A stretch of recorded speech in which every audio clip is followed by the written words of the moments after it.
Hooliganisme di Inggris berada pada puncaknya pada 1970-an sampai 1980-an. Hooliganisme seolah menjadi bagian integral dari budaya sepak bola di Inggris dalam skala sekecil apapun. Layaknya Red Army yang punya masalah besar dengan hooliganisme. Hooliganisme di Inggris yang terjadi sejak pertengahan 1970-an itu selalu diidentikan dengan Red Army. Semakin kentara ketika Manchester United atau MU harus degradasi ke Divisi 2 1974-1975. Sejak itulah Red Army seolah menjadi gerombolan penjahat karena sering mendatangkan malapetaka di stadion sepak bola Inggris. Ditambah dengan loyalitas Red Army kepada pertandingan MU dimanapun. Jangan lupa tekan tombol subscribe dan lonceng untuk mendapatkan notifikasi dari Epic Football.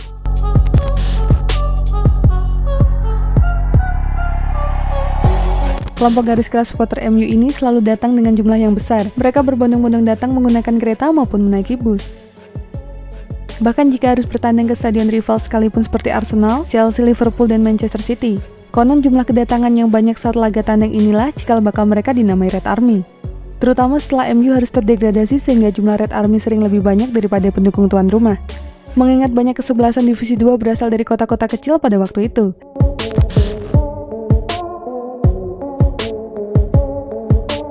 Red Army tersebar hampir di seluruh Inggris sehingga memiliki berbagai kelompok lain seperti Men in Black, Young Munich, Intercity Gibbers, M58 Firm, dan Boston Red. Sementara Red Army sendiri dipimpin Tony O'Neill dari 1970-an sampai awal 2000-an.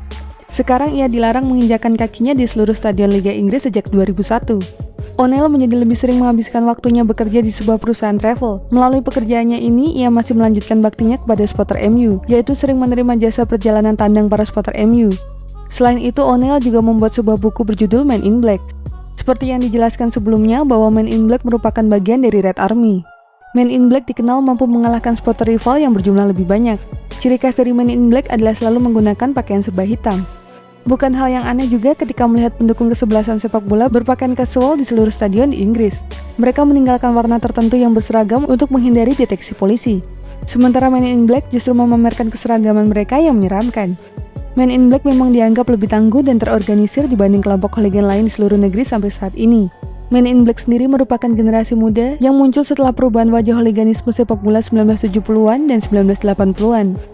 Anggota lamanya pun masih ikut dalam pertemuan meskipun mendapatkan hukuman larangan ke stadion. Men in Black menempatkan diri mereka dalam situasi yang sebagian besar yang tidak orang lain inginkan. Kami masuk ke sana dengan sikap apapun yang terjadi, tulis O'Neill dalam buku Men in Black. Buktinya sekitar 15 orang Men in Black membuat kekacauan ketika melawan Liverpool di Stadion Anfield pada 2006 silam. Mereka pun berhasil menginvasi lapangan tersebut. Kelompok ini berhubungan dengan hooliganisme sepak bola siapapun, kata seorang juru bicara kepolisian Manchester Raya seperti dikutip dari Telegraph. Selain dengan Liverpool, bentrokan Red Army dengan Intercity Firm dari West Ham United lebih sering terjadi. Sebanyak 160 anggota Red Army pernah ditangkap dan 100 diantaranya dihukum larangan masuk ke stadion atas bentrokan pada 2005 silam. Konon serangan kepada Intercity Firm itu dilakukan oleh Men in Black ini.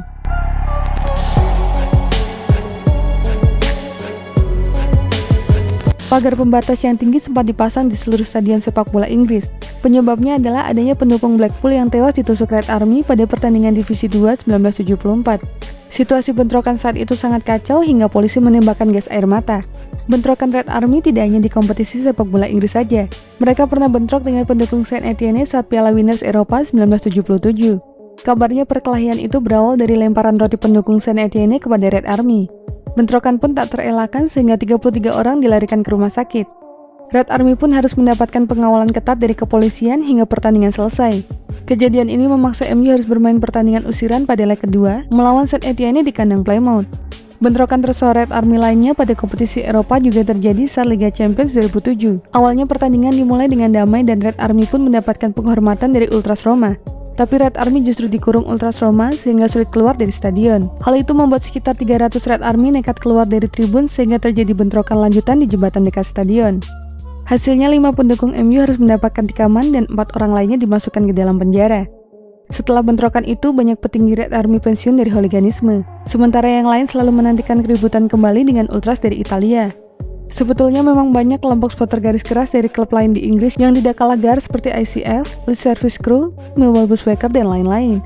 Tapi eksistensi MU di Eropa lah yang membuat Red Army lebih diidentikan dengan hooliganisme di Inggris. Dan itulah informasi mengenai dunia sepak bola dari Epic Football. Jangan lupa untuk like, share, dan subscribe.